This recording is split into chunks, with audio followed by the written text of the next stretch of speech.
Artistic Gamer 7, and welcome back to some more Sims for Create a Sim, particularly the D&D characters Create a Sim, where I take my D&D characters that I've come up with backstories, their class, race, all that etc. stuff, and try to make Sim versions of them.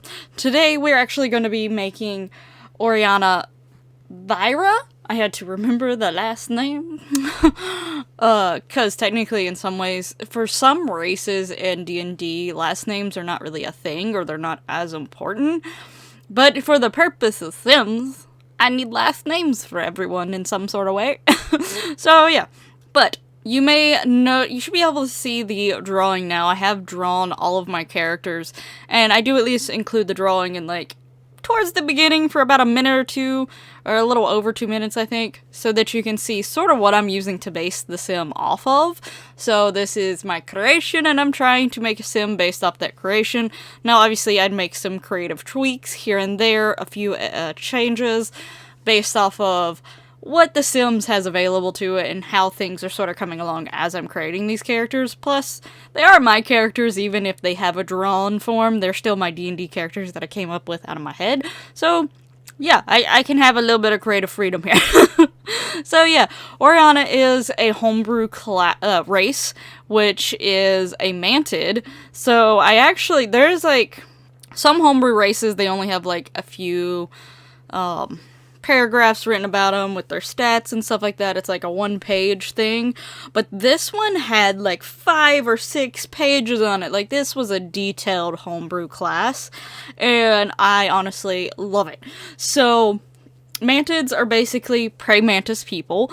A lot of people find praying mantises creepy, but I, for some reason, have, like, this strange fascination with them. Like, there's a lot of bugs that I just do not like. I am not a bug person whatsoever, but when it comes to praying mantises, I don't know. For some reason, I really like them. I like trying to, like, catch especially the baby ones, and I've let the baby ones walk all over my arms, and, like, I've even tried to get near some of the bigger ones, but when they get bigger, they try to fly away, so they're not as easy to catch.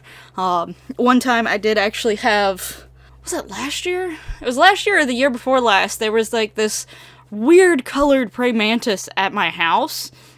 Like, I tried looking it up, but it was like black and gray almost. Like, it wasn't black, like it was like a dark gray and a light gray, realistically, and it was like speckled / striped on the back of it. It was definitely a female praying mantis, and like, it didn't grow very big, which usually the female praying mantises are pretty big. The main reason why I could tell that this one was for surely a female was because of the back of it.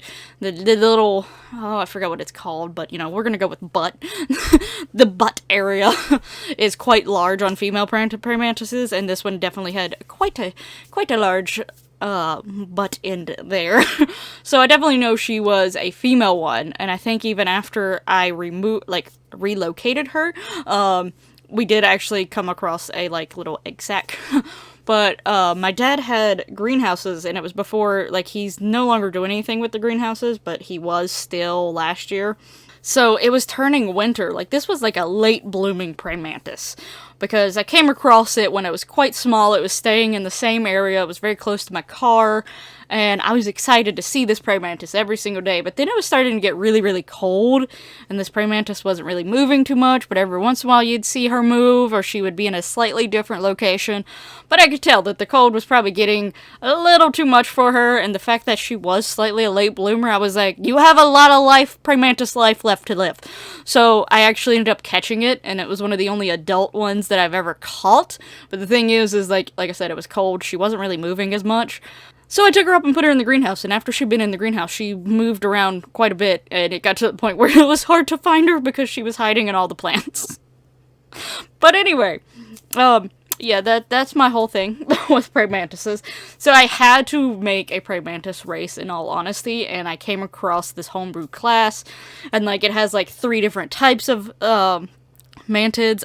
One of them's the Oracle, which is what I want her to eventually be, but, like, they actually end up developing, like, a literal third eye on their forehead and stuff like that, which I think is really cool, and, like, I loved this whole homebrew class so much.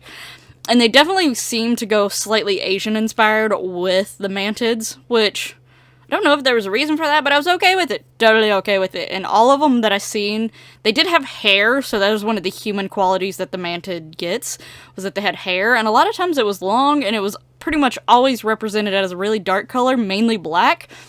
So that's why I kept true to that in creating this character. She does have very long black hair.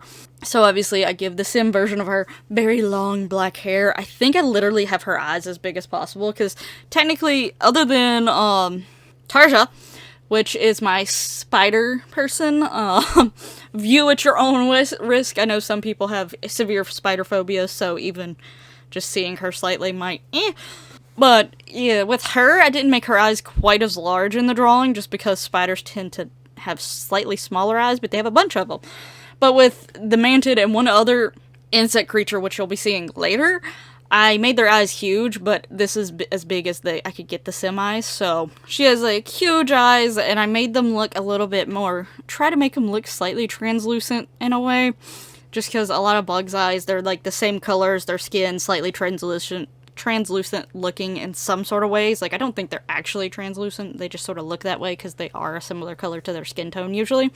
So yeah, that's what I was trying to go for with her eyes. I will say, with at least two of my bug people, which was Tarja and Orianna here, I did maximize, like, the as much as Sims would let me with their bottoms, because, you know, just because of the whole spider and praying mantis back end is usually quite large.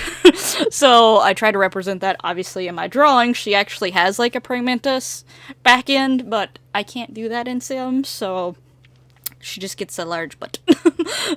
But, yeah. So I think she actually turned out pretty adorable. She definitely looks alien-like in a way. I guess partially because it is Sims. She doesn't look as much praying mantis-y. With my bug creatures, a lot of them I didn't give them, like, actual feet. Like, they either have, like, a pointed tip, or they just have, like, she has, like, this weird sort of almost shaped like feet, but there's no toes or anything involved. And, like, for her and the next one, like, they don't really have nose features or mouth features because they're down towards that point that's down below there. But for Sims, obviously I can't get rid of their mouth or their nose, so I think that partially makes her look more alien than bug-like, but I hope the antennas, at least the antennas to me, sort of help with that bug feel, so hopefully you think that too. I also do give her these wings that I have, which are like insect wings, so they're mostly translucent and you can't really see them unless you're, like, super close to her, but I am still trying to stick with the slightly Asian theme. I'm not going, like, strong Asian, but, like, you know, like, it's inspired by that sort of look is what I was going with her. But I do really think she turned out adorable. I haven't talked about any of her stuff, so let me do that right now. Obviously, I have mentioned her race. Her class is Bard and Druid, and her subclasses are College of Lullabies and Circle of the Land, particularly the Grasslands. So the College of Lullabies is a homebrew thing as well, but it's like sort of like a sleep aid. I do want her to be more supporty, but also then have a few attacks and stuff like that, so that's sort of what I was going with her. That she sort of left her homeland to sort of explore, teach others about her race, because I imagine, to me, a lot of the bug races well, actually, there is a new bug race that is now official, and I don't know if it's any bugs or if it's particular bugs. I haven't fully looked at it, but my boyfriend was, like, super excited about it. But yeah, so, before that, when I made her, there was really no bug race. They were all homebrew stuff, so I sort of treat the bug races as, like, they're slightly rare to come across, like, so, you know, not as many people know as much about them, or maybe don't know them at all. So she's sort of trying to spread the word about her people and get people to know them a little bit better. And also, I think she just sort of has this urge to actually help people and just see the outside world and stuff like that. I will say there's... I sort of imagine, like, her people, because, like, if you know anything about praying mantises, the female ones are not so nice to the male ones after a certain deed has been done. I was surprised to see one male praying mantis outside of my house one year survived, and he went from one female to the other and somehow lived both encounters. Don't know how that happened, but he had some of the best luck ever. But to me, I would imagine that maybe, I almost imagine that in this, her little race, that what males exist are sort of like hidden away. Like, so when you first come, like, I also only saw drawings of female versions, but I do want to imagine that male versions exist, obviously, but I want to imagine that they're hidden away because there is some odd urge that they have to try to go after the males. So, like, they try to control that a little bit so that the male population doesn't die off, and then thus the mantid population die off. So part of me just has a little giggle in my head that they almost have to find ways to protect the males because they know that there's some of the females that might not be able to control the urges to potentially bite their head off. And I don't mean figuratively. Mantises are quite strange creatures. Obviously, another thing I do want to point out real quick, she is another character that in a way technically has 4 arms. She has the 2 arms that has like the more human-like hands, and then she has the other 2 that has the little, what are they called? I don't know. I keep thinking of Cypher when I'm trying to describe them, the Pokemon, but yeah. So, but again, I do have a thing that gives me 2 arms, but it seems to not work on female Sims very well at all. So sadly, I can't use those, plus one of hers technically doesn't even have hands on it, so I just didn't bother to worry about that and stress out about that. But let's go to her Sim self. So she does have the aspiration of musical genius. She is mostly a bard. I did create a harp for her, but afterwards I really liked the idea with her a violin, and I actually found her some poses that you can pose with a violin, so I did include those in the screenshots, which you probably should be seeing now. I like the idea that she uses instruments more along the lines of the violin and the harp. I did draw a harp that she could have, but again, I want to imagine she also plays the violin as well. But her traits that I want to give her are Green Fiend, loves the outdoors, music lover, proper, and neat. Now, obviously, with Sims as it is, you cannot have 5 traits, but again, I am hoping to use a mod when I go do the mini-series. So, but just in case it doesn't work, the 3 main ones I gave her are proper, loves outdoors, and music lover. Proper just because I do imagine she actually is really sort of well put together, comes off very nice, she does think about others, and the love outdoors, obviously, she's a mantid. She's based off of a praying mantis. So, yeah. And that also sums up the Green Fiend as well, but that also goes into her helping others. And then the music lover is just her intrigued by music and the harp and the violin. And her neat trait, again, it comes along with the helping thing situation. I imagine that she would be a really good person to go to as a therapist. I don't know, she gives me those vibes ever since I created this character. Like, you may have a hard time getting past looking at a praying mantis looking like person, but once you get past that, she's great to being a therapist and like helping you out and stuff like that. Really good if you're having sleeping troubles. This is the girl you want to talk to. So yeah, so that is the traits and why I picked them out and stuff like that. I hope you like Orianna. Let me know down in the comments below.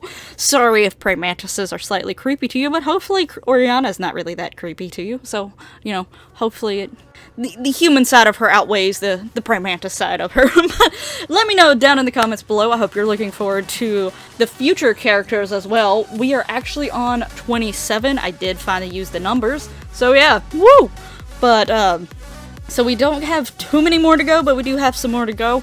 Like, comment, subscribe, you know all that lovely YouTube goodiness. And hopefully I'll see you in the next one. But until then, bye-bye!